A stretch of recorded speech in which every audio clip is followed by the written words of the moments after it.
चलो. Hello everyone, I am Manoj Kumar, your favorite science teacher. You are most welcome at the platform of MK Science Tutorial.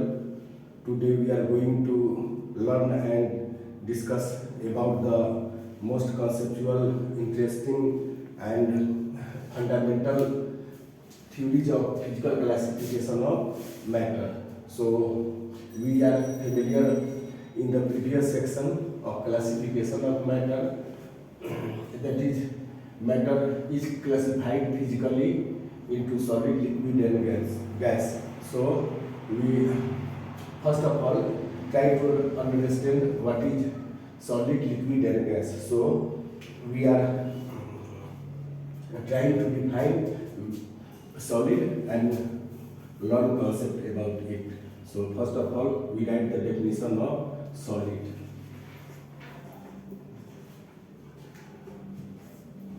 So those substances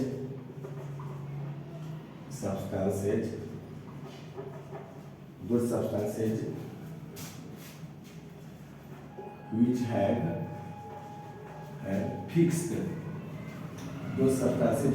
fixed shape and volume,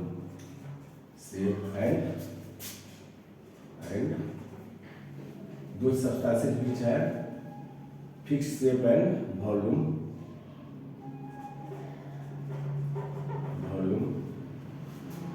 are called solids.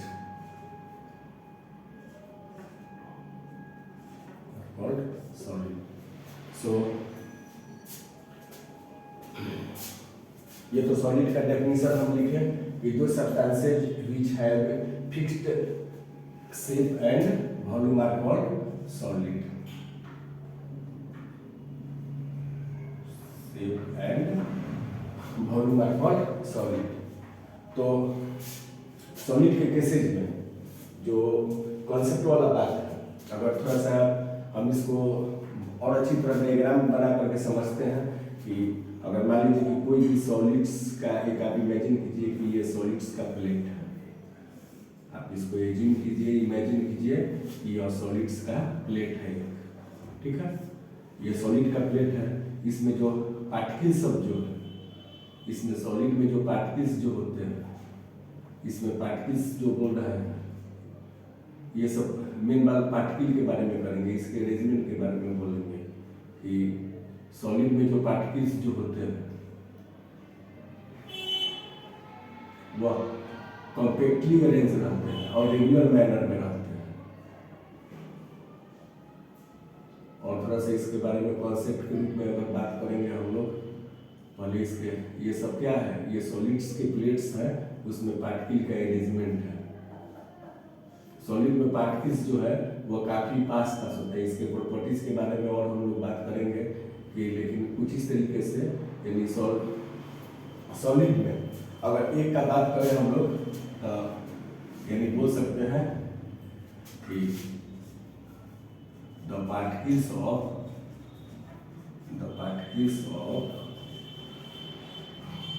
Solids are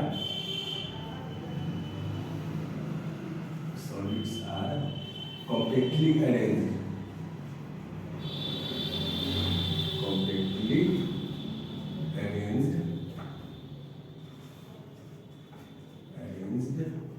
in regular manner.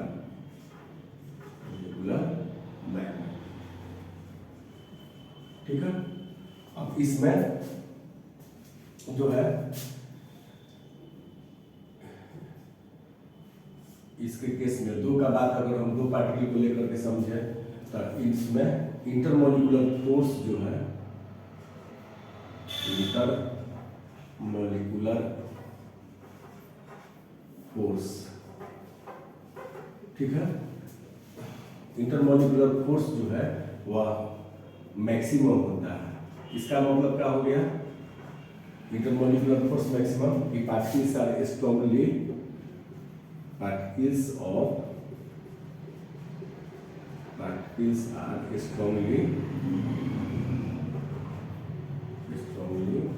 bonded with each other. Particles are strongly bonded with each other. ठीक है, ऐसे भी बोल सकते हैं each other। और इसमें solid के केस में इंटरमोलिकुलर डिस्टेंस जो होती है वह इंटरमोलिकुलर, सब टर्म को समझेंगे काफी बढ़िया से। इंटरमोलिकुलर डिस्टेंस जो है, intermolecular distances are, intermolecular distances are minimum.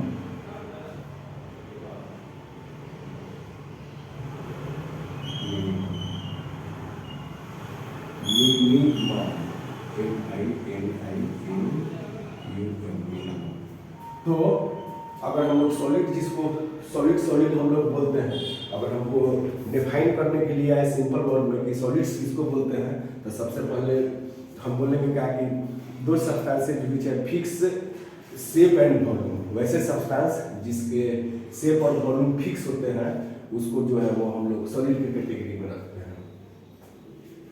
अब इसके प्रॉपर्टीज के बारे में थोड़ा सा डिस्कस कर लेते हैं, उसके बाद में इस चीज को समझने का कोशिश करते हैं कि प्रॉपर्टीज ऑफ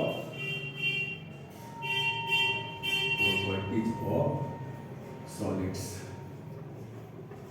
ठीक है, तो इसमें लिखेंगे कि सॉलिड्स है fixed shape and volume. Shape and volume, shape कहने का क्या मतलब हो गया कि कोई भी सॉलिड है उसका एक निश्चित ज्योमेट्रिकल शेप होता है। हो सकता है कि उसमें पार्टिकल जो है वो ट्रेंगुलर फॉर्म में अरेंज हो, रेक्टेंगल के फॉर्म में अरेंज हो, स्क्वायर के फॉर्म में अरेंज हो, हेक्सागोन के फॉर्म में अरेंज हो, ऑक्टागोन के फॉर्म में अरेंज हो। यानी यही शेप का मतलब होता है कि उसमें जो पार्टिकल्स जो है वो उसका एक खास ज्योमेट्री और सिमेट्री होती है। और वॉल्यूम तो आपको पता ही है कि वॉल्यूम किसको बोलते हैं। वॉल्यूम जो है वो किसको बोलती है, space occupied by an object is called volume. इसके कॉन्सेप्ट के बारे में और डिटेलिंग करेंगे हम लोग, एक एक टर्म को अच्छी तरह बारीकी से समझने का प्रयास करते हैं इसमें। तो पहला आप लिखिएगा कि solids have fixed shape and volume.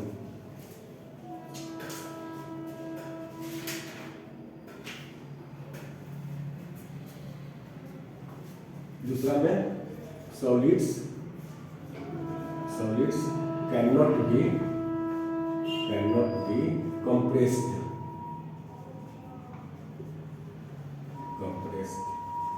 Solid cannot be compressed। Third में लिखते हैं कि solids have high densities। Solids have high densities।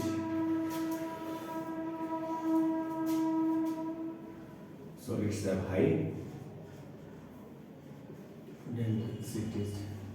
Solids cannot be flow। Solids cannot be flow। ठीक है, इसके बाद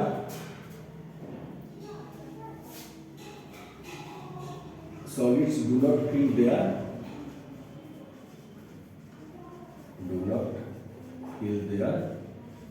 container। Solid do not fill their container completely।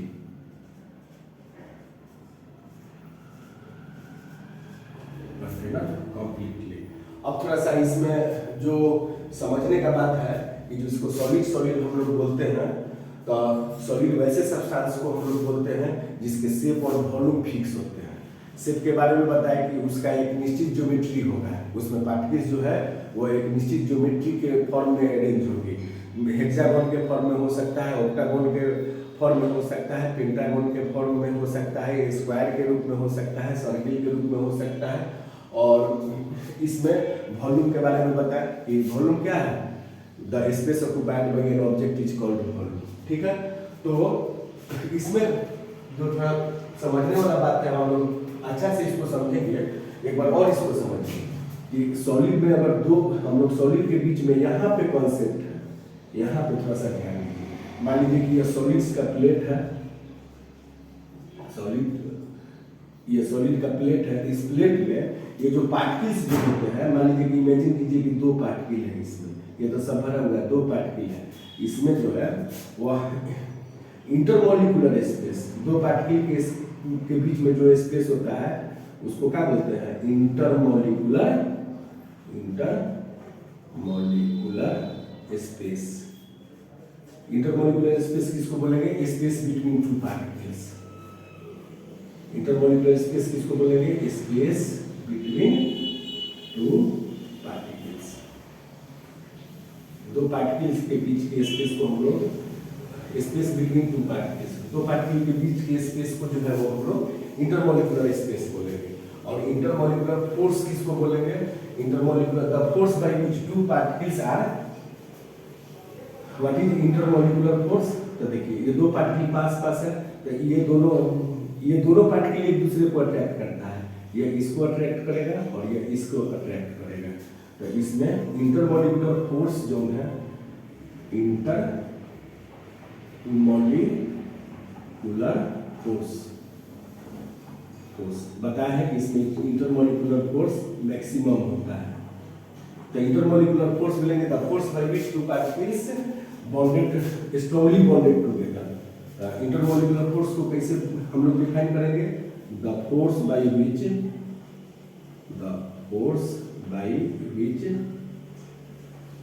To और more particle, the force by which, इसको साफ करते हैं हम लोग, the force by which two और more particles strongly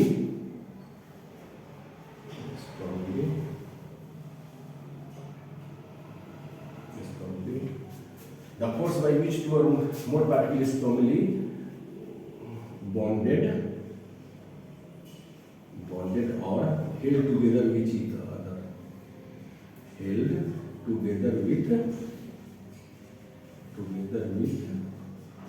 each other, अब आपको समझ में आ गया होगा कि इंटरमॉलिक्यूलर फोर्स और इंटरमॉलिक्यूलर डिस्टेंस के बीच का क्या मतलब है। दो पार्टिकल के बीच में जो खाली जगह होता है उसको हम लोग क्या बोलते हैं? Intermolecular distance.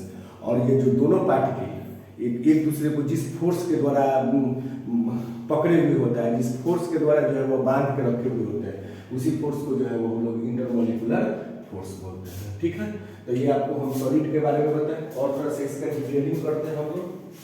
ये लिक्विड के केस में तब आपको कंपैरिजन में बताएंगे कि सॉलिड, लिक्विड और गैस में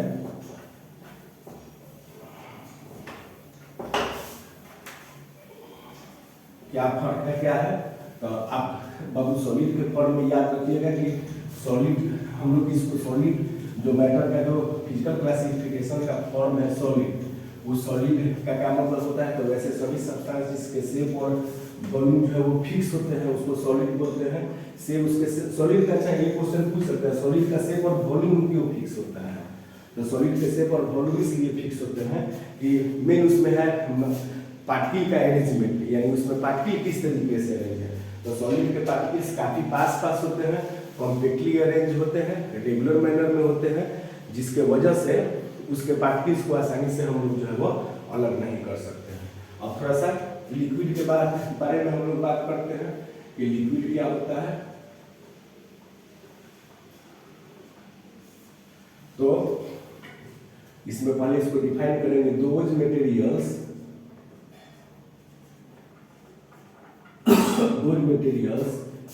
which have fixed volume. You must remember this point. Those materials which have fixed volume but in definite shape.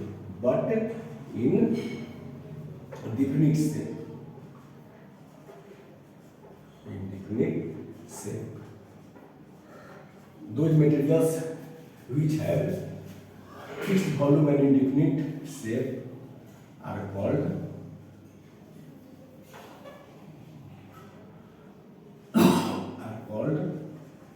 liquid. वैसे मटेरियल जिसके वॉल्यूम तो फिक्स होते हैं लेकिन शेप इंडिफिनिट होते हैं। इसका क्या मतलब है, ये इसमें जो नोट में याद रखिएगा लिक्विड के बारे में कि लिक्विड के केस में वॉल्यूम जो है वो क्या होता है, फिक्स्ड होता है। वॉल्यूम जो है वो फिक्स्ड होता है और शेप जो है वो क्या है, इंडिफिनिट होता है, इंडिफिनिट होता है। इसका क्या मतलब है, आप मान लीजिए कि इमेजिन कीजिए कि 1 लीटर दूध ले लीजिए, 1 लीटर मिल्क ले लीजिए, ठीक है। अब 1 लीटर मिल्क को लेकर के एक बाल्टी में रख लीजिए। इमेजिन कीजिए कि ये बकेट है, इस बाल्टी में इसको रख दीजिए। बाल्टी का कुछ डिजाइन ऐसे नहीं होता है, बाल्टी में रख दीजिए तो ये बाल्टी का हिस्सा है। इमेजिन कीजिए कि यह बाल्टी का हिस्सा है, 1 लीटर मिल्क है तो यह बाल्टी का सेट है। इसी 1 लीटर दूध को लेकर के अगर हम लोग गिलास में रख देते हैं, इमेजिन कीजिए कि यह गिलास में रख देंगे, 1 लीटर एक गिलास का जो है वो सेट ले लेंगे। 1 लीटर मिल्क को अगर हम लोग इसमें पुट कर देते हैं तो वो किस चीज़ का सेट ले लेगा, गिलास का सेट ले लेगा। ऐसा क्यों हो रहा है कि अच्छा इसका ऐसे पूछ सकते हैं कि लिक्विड का यहाँ पे क्या लिखे, वॉल्यूम जो है वो फिक्स है और शेप जो है वो इंडिफिनिट है। तो वॉल्यूम तो फिक्स है कि इस बाल्टी में भी 1 ही लीटर दूध होगा, इस गिलास में भी 1 ही लीटर होगा, लेकिन शेप इंडिफिनिट कैसे क्यों होता है, इसको थोड़ा सा समझते हैं हम लोग। अब शेप इंडिफिनिट होने के पीछे का वजह है इसका पार्टिकल का अरेंजमेंट। तो आप याद रखिएगा कि लिक्विड के केस में ये जो पार्टिकल्स जो होते हैं सॉलिड की अपेक्षा थोड़ा सा दूर पर होते हैं। लिक्विड में जो पार्टिकल होते हैं वो सॉलिड से थोड़ा सा दूर होते हैं। ये जो लिक्विड के केस में पार्टिकल्स जो है वो थोड़ा सा दूर होते हैं, उतना दूर नहीं होते हैं, इतना गैस में काफी दूर होंगे, सॉलिड में काफी पास होंगे और गैस में काफी दूर। तो इसमें ऐसा क्यों होता है कि इसमें intermolecular force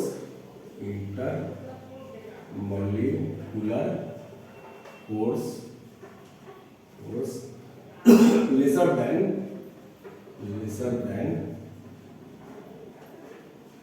solid but greater than gas. अब इसमें इंटरमोलिकुलर फोर्स जो है वो सॉलिड की अपेक्षा क्या होता है, इसमें कम होता है लेकिन गैस से ज्यादा होता है। अच्छा इंटरपार्टिकल डिस्टेंस या इंटरमोलिकुलर डिस्टेंस जो है वो इसके केस में इंटरमोलिकुलर फोर्स जो है, ठीक है, नाइदर स्ट्रॉन्ग नॉर वीक, ठीक है, नाइदर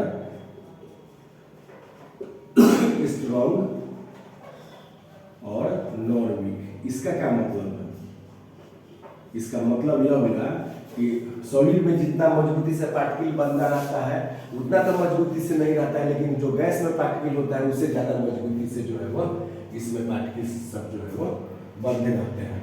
तो लिक्विड के बारे में हम लोग बात कर रहे थे कि लिक्विड के केस में पार्टिकल्स का अरेंजमेंट कैसा होगा। तो लिक्विड के केस में पार्टिकल के अरेंजमेंट जो है वो सॉलिड से थोड़ा सा दूर पर होता है, ठीक है। आपको बताएं कि वॉल्यूम फिक्स है, उसका क्या मतलब है।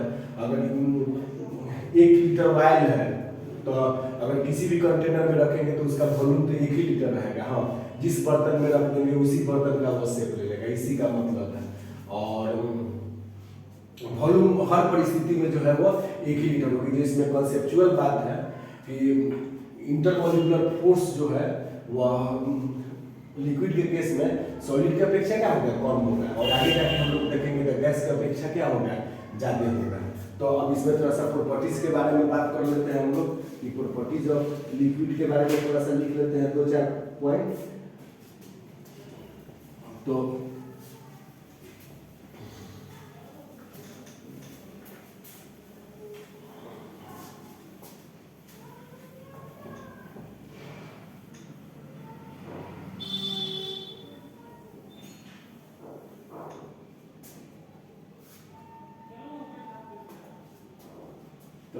इसमें the properties of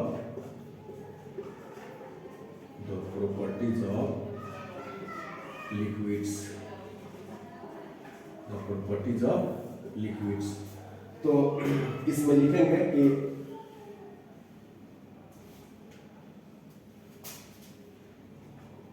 liquids have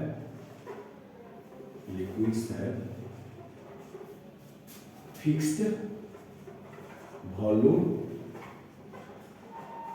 but indefinite shape। क्या हो सकता है? Liquids can be compressed, liquid can be compressed।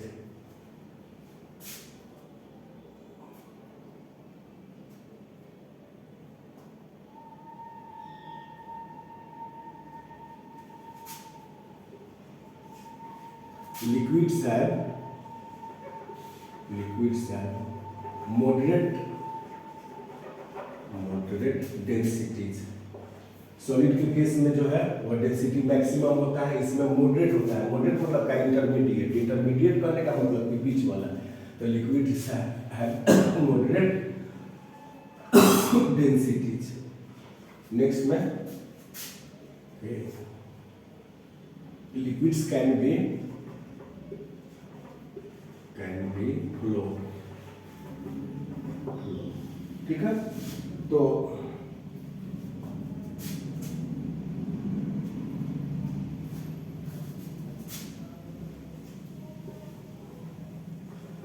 liquids do not fill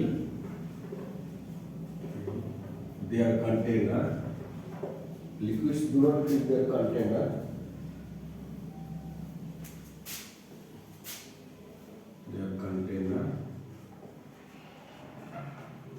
completely।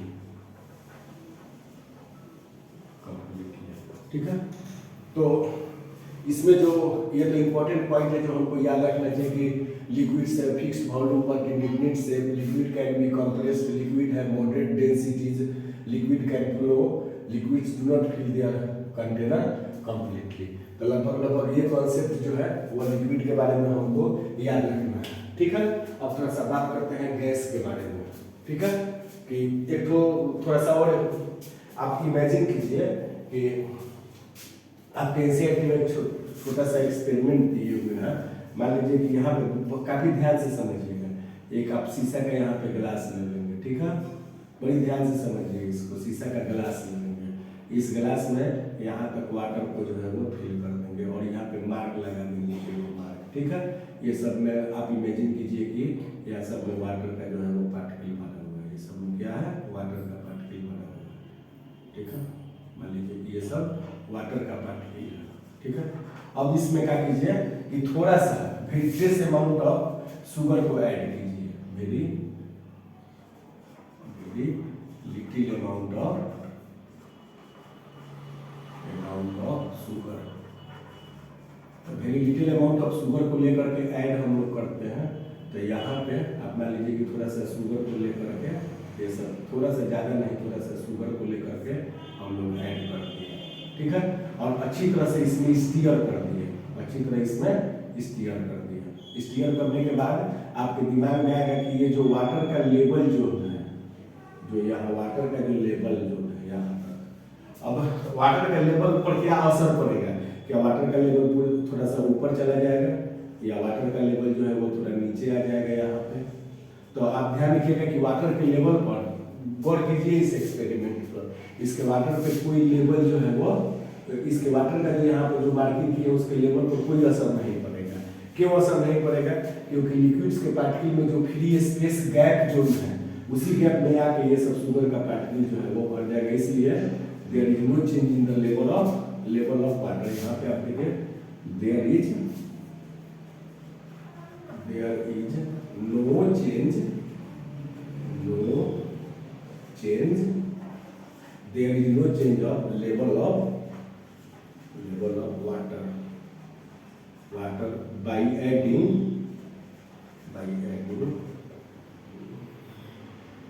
a very little or trace amount of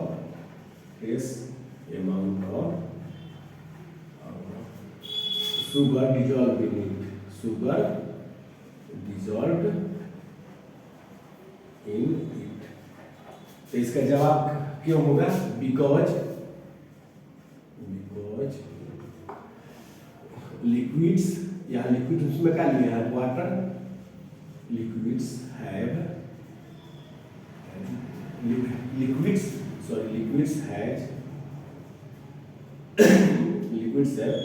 some spaces between the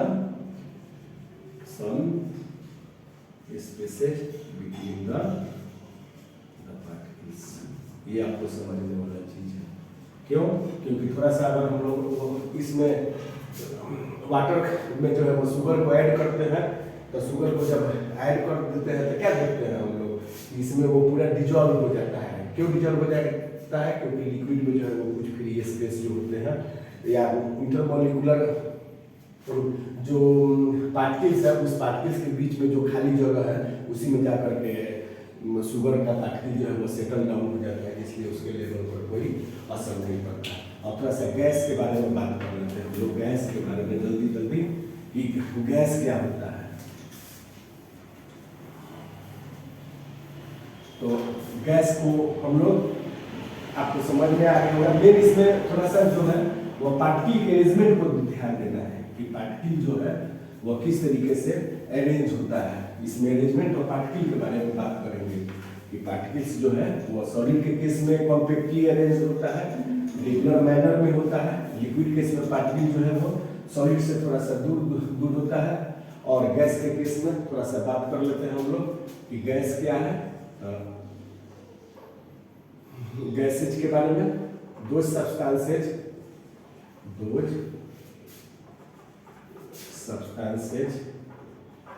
which have ठीक है ना, indefinite shape and दो substances which have indefinite shape and volume। Those substances which have indefinite shape and volume are called gases। इसका क्या मतलब है?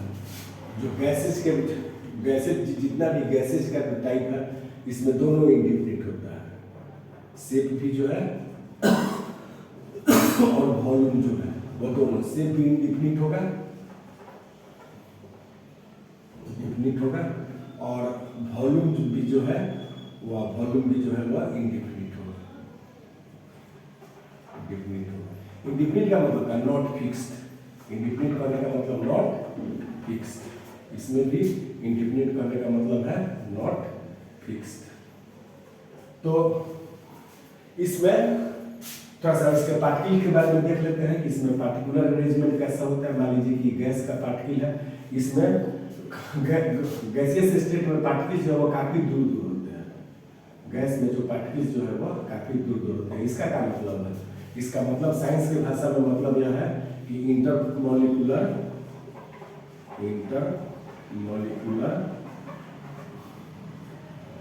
Force जो है वह वेरी लेस होता है। वेरी लेस या मिनिमम इसको बोल सकते हैं। मिनिमम इंटर पार्टिकल डिस्टेंस या इंटरमॉलिक्यूलर, इसको इंटर पार्टिकल डिस्टेंस या इंटरमॉलिक्यूलर डिस्टेंस।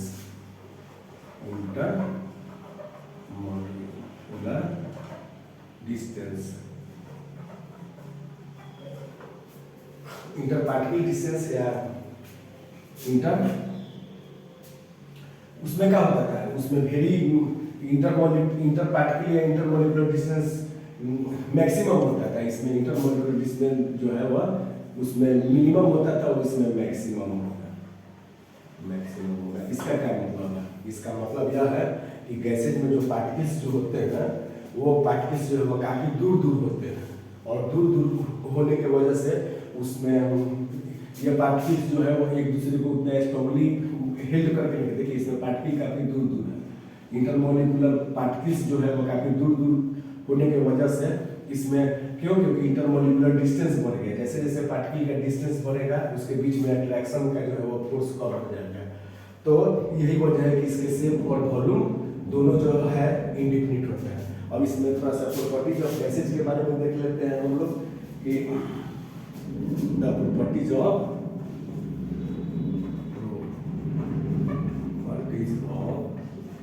गैसेज के बारे में, प्रॉपर्टीज ऑफ गैसेज के बारे में इसमें लिखेंगे कि गैसेज है indefinite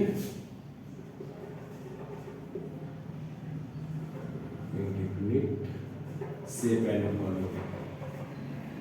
and volume because it has, why gases have indefinite shape and volume, that is because the inter particle distance is very maximum, so its particles are not strongly held with each other, जिस वजह से gases have indefinite shape and volume। Next में लिखिए gases can be easily compressed। Gases को जो है वो आसानी से हम लोग दबा सकते हैं। आप अक्सर देखते हुए कि गैस सिलेंडर में अगर पूरा भरा हुआ है यानी 14-15 लीटर है तब भी जो है वो अपने स्थान को ऑक्युपाइड किए है, अगर उसमें आधा किलो भी गैस बच जाता है तो वो पूरे कंटेनर के शेप और साइज को ले लेगा और आधा लीटर गैस जलने तक ले जो है मेरा सिलेंडर वर्क या काम करते रहेगा। तो सेकंड वन में लिखिएगा कि gases can be easily compressed. Third one में गैसेज है लो डेंसिटी, गैसेज है लो डेंसिटी, तो गैसेज है लो डेंसिटी। नेक्स्ट वन में लिखिए gases fill the container completely, gases fill their container completely। ठीक है, तो ये सब जो थे कुछ प्रॉपर्टीज था इम्पोर्टेंट जिसको आसानी से जो है एक और लीजिए, gases can flow easily, gases can flow easily. तो ये सब जो है वो पॉइंट जो है वो आप गैस के बारे में जो है वो थोड़ा सा ध्यान रखेंगे। अब कोई भी चीज़ आपको नहीं समझ में आता है थोड़ा सा एक कॉम्पिटिटिव स्टडीज कर सकते हैं, थोड़ा सा बस 2 मिनट में इसका एक कॉम्पिटिटिव डायग्राम तैयार करके हम इसको समझने की कोशिश करते हैं कि इसमें जो सॉलिड्स के स्पेशली पार्टिकल अरेंजमेंट के बारे में थोड़ा सा बात करना है। आपको थोड़ा सा भी पता है, मान लीजिए कि एक ये सॉलिड हो गया, मान लीजिए कि 3 प्लेट लेते हैं, एक सॉलिड के लिए लेते हैं, एक लिक्विड के लिए लेते हैं और एक गैस के लिए लेते हैं। आपको बताया कि गैसियस स्टेट में पार्टिकल्स जो है वो काफी दूर दूर होते हैं। गैस के केस में यहाँ गैस है, गैस के केस में पार्टिकल्स काफी दूर दूर होते हैं। लिक्विड के केस में सॉलिड की अपेक्षा थोड़ा सा जो है वो पास होते हैं, लिक्विड में थोड़ा सा पास होते हैं। ये लिक्विड में हो गया पार्टिकल अरेंजमेंट और ये सॉलिड के केस में पार्टिकल अरेंजमेंट है। सॉलिड के केस में काफी पार्टिकल कॉम्प्लीटली और रेगुलर मैनर में अरेंज होता है। रेगुलर मैनर अरेंज होने की वजह से क्या होता है, इसमें इंटरमोलिकुलर फोर्स या इंटर पार्टिकल डिस्टेंस जो है वो मिनिमम होती है और पार्टिकल सब जो है वो एक दूसरे को स्ट्रांगली हेल्ड किए हुए रहता है। ये तो जो है वो सॉलिड के केस के लिए हो गया। इसमें पार्टिकल्स जो है वो कॉम्पैक्टली अरेंज रहता है, काफी पास रहते हैं। सॉलिड के लिए केस में हो गया। आप कुछ तरीके से समझ सकते हैं। मान लीजिए कि इसमें आप कुछ इस तरह से समझिए, जैसे मान लीजिए कि क्लास लगा हुआ है, क्लास चल रहा है, तो क्लास चल रहा है देखते हैं बच्चा सब जो है वो किसी क्लासरूम में जो है सब बेंच पर एक रेगुलर मैनर में बैठा होता है, एकदम पूरा जो है वो सिस्टमेटिक ढंग से क्लास, कोई टीचर अगर क्लास में पढ़ाता है तब गौर कीजिएगा पूरा बच्चा सिस्टमेटिक ढंग से बैठा रहता है।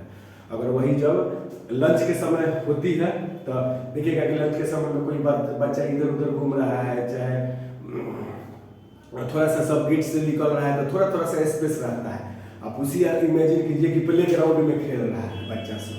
तो देखिए एक ही स्कूल में 3 बच्चा के फॉर्म को पता है, तो प्ले ग्राउंड में खेल रहा है और प्ले ग्राउंड में खेल रहा है तो पास पास तो खेलेगा नहीं, सब दूर दूर होकर खेलेगा।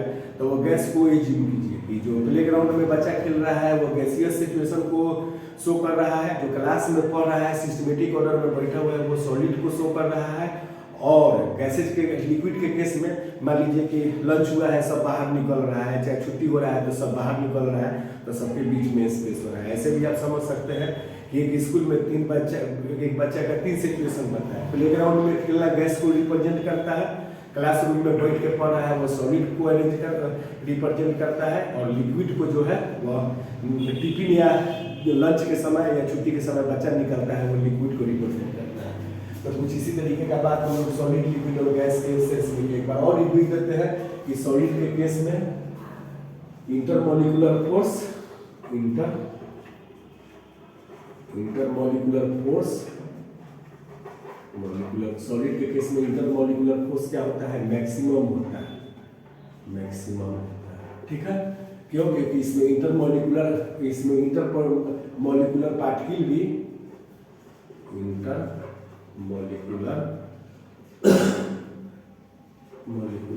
इंटरमॉलिक्यूलर फोर्स मैक्सिमम इंटर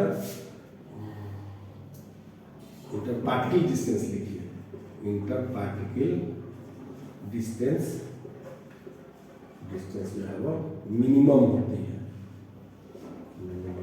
इसी वजह से देखिए पार्टिकल के अरेंजमेंट से ही सारा कहानी है। अगर पार्टिकल के अरेंजमेंट में समझ में आ गया तो सॉलिड लिक्विड और गैस ओके है। अगर इसमें गैस के बारे में अगर बात कीजिएगा तो इंटरमॉलिक्यूलर फोर्स इसमें मिनिमम हो जाएगा। इसमें गैस के केस में इंटरमॉलिक्यूलर फोर्स जो है वह क्या हो जाएगा, इसमें इंटरमॉलिक्यूलर फोर्स जो है मैक्सिमम है, इसमें इंटरमॉलिक्यूलर फोर्स मिनिमम है। इसके केस में मैक्सिमम, इसमें मिनिमम। इंटर पार्टिकल डिस्टेंस इसमें मैक्सिमम होता है, जस्ट उल्टा। इंटर पार्टिकल डिस्टेंस, इसमें इंटर पार्टिकल डिस्टेंस मिनिमम होता है, इसमें इंटर पार्टिकल डिस्टेंस मैक्सिमम होता है। सारा जो है वो पार्टिकल के अरेंजमेंट पर निर्भर करता है बाबू। अगर पार्टिकल के अरेंजमेंट आपको समझ में आ गया कि किस तरीके से सॉलिड में पार्टिकल अरेंज है, और दूसरे शब्दों में कहते हैं इंटरमॉलिक्यूलर फोर्स और इंटरमॉलिक्यूलर डिस्टेंस का कांसेप्ट अगर समझ में आ गया तो आप सॉलिड लिक्विड गैस को आसानी से समझ सकते हैं। इसमें इंटरमीडिएट होगा, इसमें इंटरमॉलिक्यूलर फोर्स क्या होगा, इंटरमॉलिक्यूलर फोर्स जो है वह इंटरमीडिएट होता है। इंटरमीडिएट मतलब क्या, बीच में, ठीक है। इसमें इंटर पार्टिकल डिस्टेंस भी इंटरमीडिएट होगा। इंटर पार्टिकल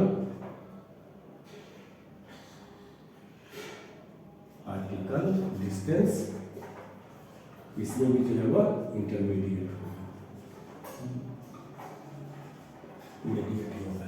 अब आपको समझ में आ गया हो गया कि सॉलिड, लिक्विड और गैस में, ठीक है, इसमें जो है वो पार्टिकल्स के अरेंजमेंट पर इसके सारे प्रॉपर्टी को किस तरीके से किस ढंग से पार्टिकल अरेंज है उसी अरेंजमेंट के हिसाब से हम लोग बात करते हैं, ठीक है। आई होप, उम्मीद करते हैं कि आपको ये जो है वो सॉलिड, लिक्विड और गैस जो मैटर का फिजिकल क्लासिफिकेशन है अच्छी तरह समझ में आ गया होगा। अगर आप नहीं भी अगर समझ में आया होगा,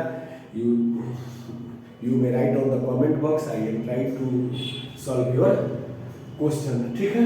तो मिलते हैं नेक्स्ट क्लास में अगले सेक्शन में एक नए टॉपिक के साथ। उम्मीद करते हैं कि आपको अच्छी तरह समझ में आ गया होगा और आगे के पढ़ाई को इंग्लिश करने में जो है वो काफ़ी आपको हेल्प करेगा। Okay, thank you, bye. चलो तो